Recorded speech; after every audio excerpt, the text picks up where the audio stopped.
What's up? This is Jim Ellie with Reactive Training Systems, and in today's video, I'm going to teach you 5 reasons why you don't need high-intensity training before your powerlifting competition. Before we dig into the 5 reasons why you might not need high intensities prior to your competition, we must define high intensity. Now, intensity is relative. It's relative to the individual. So for one lifter, 70% might be high intensity. However, for the context of this video, we're talking about anything over 80%. There's some nuance here. So depending on the lifter, depending on the situation, what we mean is relative to the training blocks with lower intensity that they respond well to. This could be a block with primarily 90% loads and above, or we could be referring to a block with 85 or 80% loads and above. The purpose of this is that we want to find a training stimulus that the lifter responds well to, and the current dogma is that every training block prior to your competition, you must have high intensities, and that's simply not true. And now to the 5 reasons why you might not need high intensities prior to your competition. The first and arguably most important reason why you don't need high-intensity powerlifting training is if you simply do not respond well to high-intensity training. Now, in the emerging strategies framework, it's really important to understand your individual responses to your training, meaning that when you have your development blocks, you must be aware of the intensity level which you are training at. And at the end of your development blocks, it's important to track your responses to your training stimulus. And if you notice that every time you increase the intensities in your training sessions, your long-term estimated 1 rep max goes down, then you might be the type of lifter who is very central stress sensitive. What this means is that every time you increase the intensity in your training sessions, you experience high levels of fatigue. Typically, when we experience high levels of fatigue, we notice a subtle reduction in our performance. However, as fatigue continues throughout a development block, we may notice that our performance drops. That is exactly what happened when I was coaching RTS lifter Ben Wharton prior to IPF Worlds in 2019. My assumption was that if we gave Ben high-intensity training in the last development block of his competition prep, that he would have increased levels of strength for his competition lifts. Unfortunately, that's not what happened. His strength started very high at the beginning of the development block, and as we increased the intensity, his fatigue increased, his strength levels dipped, and we had a less than ideal competition experience. He was hitting numbers in competition less than he had hit in training. He was very fatigued, he was not feeling strong, he wasn't feeling good. For a lifter like Ben that is very high central stress sensitive, it's important that we do not increase the intensity prior to competition.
The third reason why you might not need high intensity training prior to your powerlifting competition, but you in fact respond well to your lower intensity development blocks. And we know this by tracking our performance, by tracking the data in the RTS training log. With the athletes that we coach, we perform block reviews at the end of each development block. And there are many lifters who have increased estimated 1 rep maxes, high rates of gain in their development blocks when they have lower intensities during the development blocks. The ideal way to write training for your lifters is to accumulate a greatest hits, meaning that you have a group, a collection of training stimuli that your lifter responds well to. And prior to your competition, it's preferred that the greatest hits block is built for that competition, meaning that we have increased levels of certainty that they're going to respond well and that they'll be prepared for the high intensities, and they have high levels of confidence themselves that they're going to respond well because the exercises, the intensity levels, and the protocols they can visualize improving for their competition lifts on game day. The fourth reason why you might not need high intensity training prior to your competition is that you are an experienced lifter with multiple meets under their belt. If you've competed many times, it's likely that you know how to perform the competition lifts. You've visualized them, you've rehearsed them many times in your head. If you're also a lifter that doesn't respond well to them during your development blocks, then there's no reason that you need high intensity training in your last block prior to your competition. Typically with beginner lifters, we recommend high intensity blocks at least at some point prior to the competition.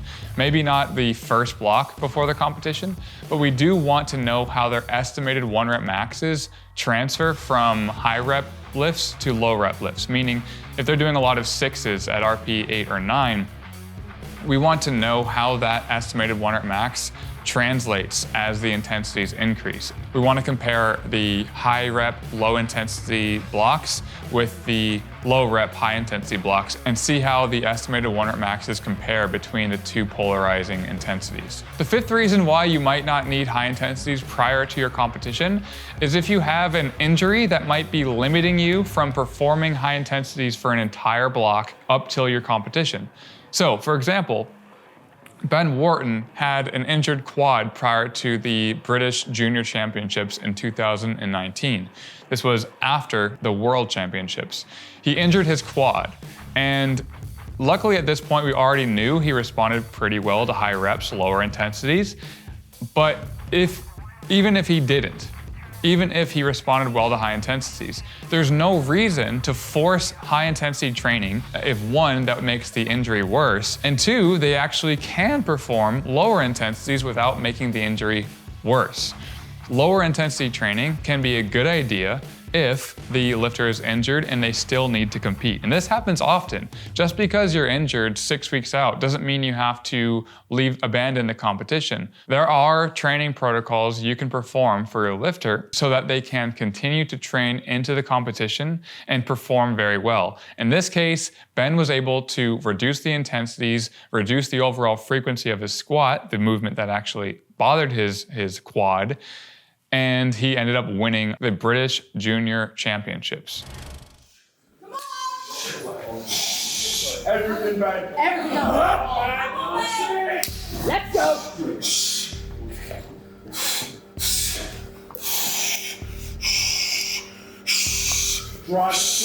Come on, Ben. Come on.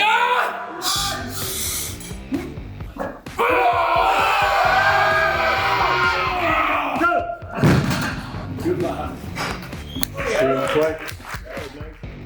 Thank you for watching this video. If you enjoyed this video and you enjoyed learning about some of the case studies I presented in this video, then we have a bonus lesson from RTS Classroom Emerging Strategies Case Studies. This video is available in the link below, and it highlights RTS lifter Brett Gibbs and his journey from IPF Worlds 2017 all the way to IPF Worlds 2018, where he became the first lifter to total 10 times body weight at IPF Worlds. Coach Mike Tuchscherer breaks down everything about his journey, the coaching decisions that he made that led him to becoming IPF World Champion, breaking 4 IPF World Records, and ultimately having the most satisfying competition of his life. If you're interested in this RTS Classroom bonus lesson, click the link in the description below, and I'll talk to you in the next one. Wait a minute, so we're gonna do some training, and we're gonna keep doing it until it stops working, and then we'll transition and do something else. Yeah, that's basically it. It's not a training system as much as it's an epistemological system. It's a way of interacting with the world and understanding how things work. I was always interested in tinkering with my training. I'm not sure that I would have wanted a coach to tell me what to do exactly. I like tinkering, and even now I like the tinkering process of it.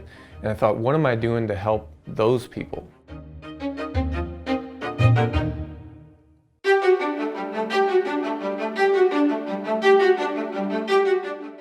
It can give you a process for coming up with the best creative solutions for an individual lifter. And program for yourself and pay attention to your own training.